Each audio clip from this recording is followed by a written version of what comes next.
Okay, we are back. I'm very happy to have on the Goldstein on Gelt show Jason Hartman, an expert in real estate and the economy. And in fact, he and I were recently talking about inflation, which is a very, very hot topic, especially now in a low interest rate environment. And people have this fear of inflation. And actually, Jason has a very interesting insight that I haven't heard a lot of people say, but seems very, very well researched. Jason, can you share some of your thoughts on what the inflation situation is today? Well, it is very low, Douglas. It's we surprisingly the U.S. government and the world in general, except for a few pretty major exceptions, Venezuela would be one of them, of course, it has pretty much seen relatively tame inflation. And it is surprising when you look at the amount of debt and the unfunded government mandates and entitlements that will be coming at us in the next several years. So that has surprised everybody. It seems as though central banks and governments around the world are largely defying gravity.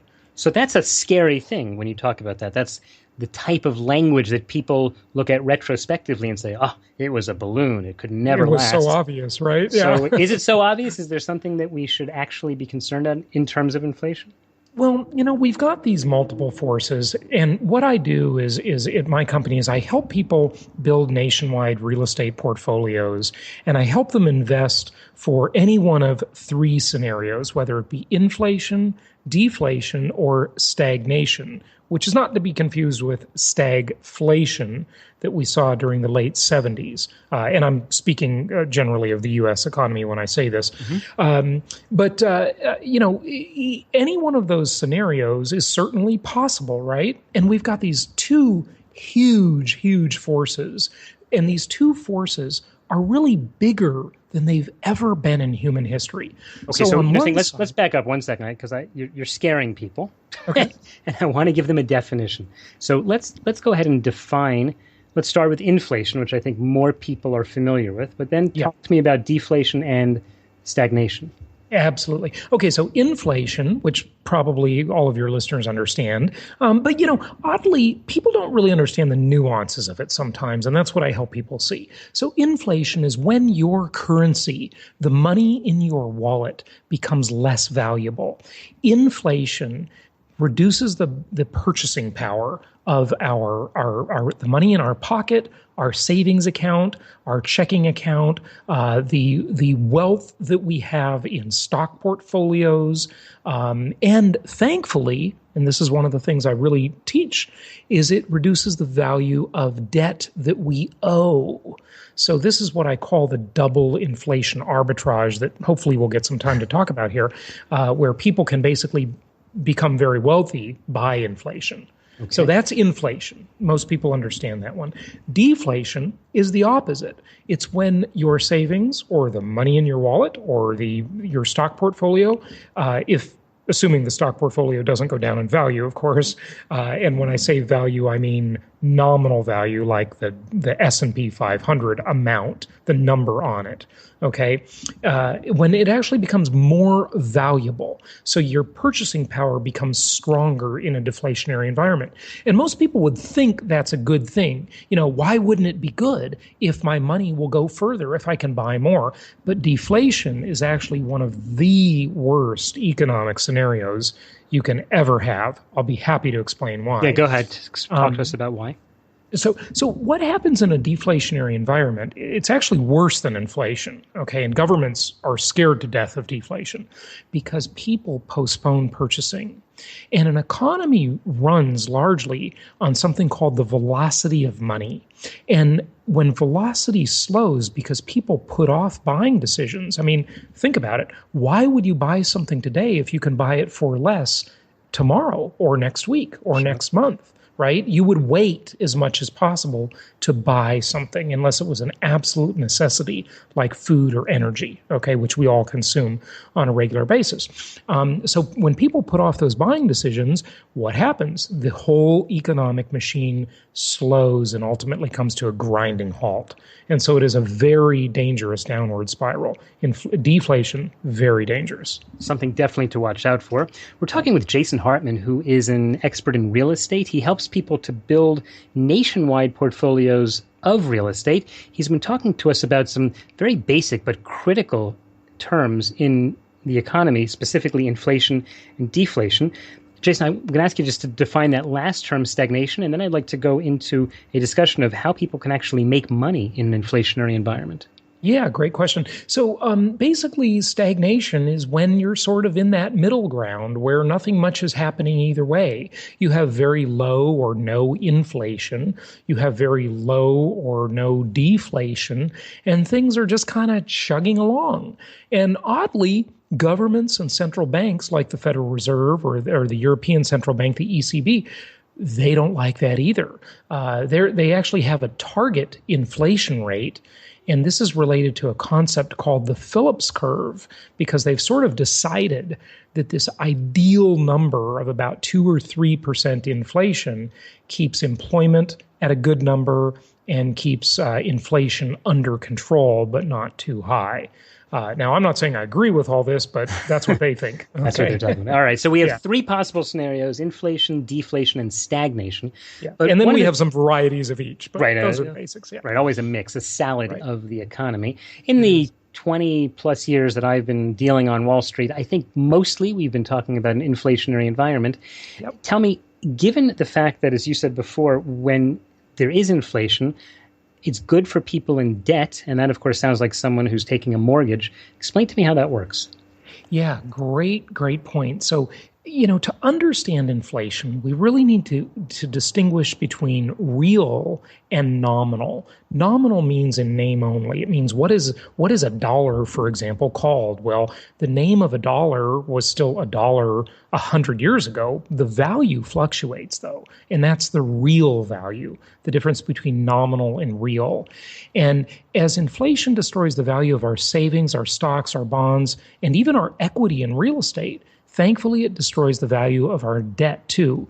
Now, if you look at what happened ever since we went off in the U.S., ever since we went off the gold standard in 1971, millions, well, tens of millions of people were made very, very wealthy by what they think is that, well, they owned a house or maybe they owned some investment properties, and all those properties went up in value over the years.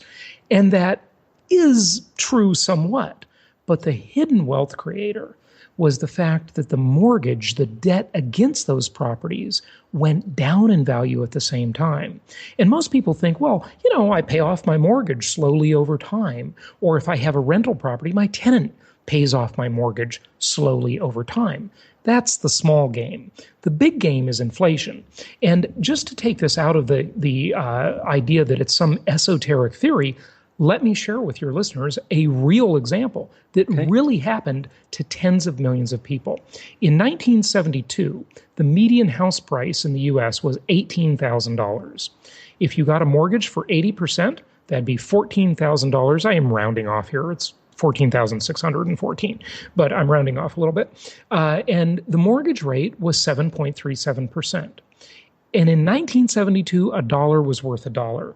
But if you kept that mortgage for the full 30 years, by 2001, that same dollar was only worth 24 cents. Okay, so that's from inflation. Inflation devalued it, right?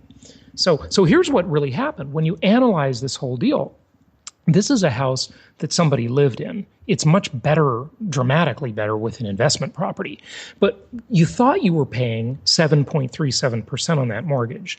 But after inflation and tax benefits, living in that house, you actually got paid to borrow that money, and you lived there for free too.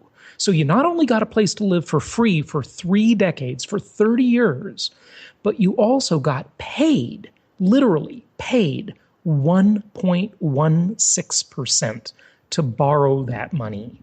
So you got a free place to live for 3 decades, and you got paid to borrow on that mortgage. Now, at the same time, the value of that property, or I should say the price, because remember, nominal versus real dollars, the price of that property increased as well. Mm-hmm. And that property that you bought for $18,000 in 2001 was worth $81,000.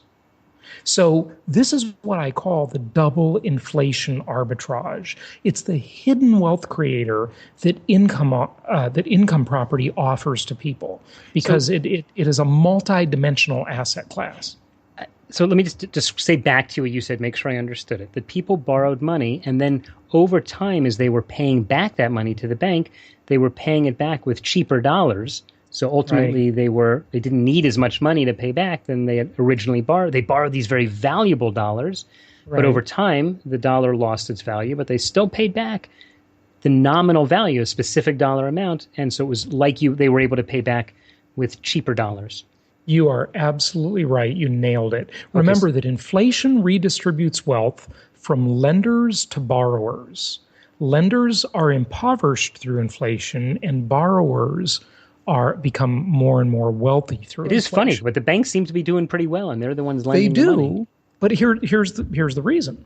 The banks don't keep those loans, okay? At least in the U.S., they sell them off onto the secondary market, and those are securitized. And people on Wall Street buy either mortgage securities or mortgage bonds, okay? And so what happens is those are usually held by older investors.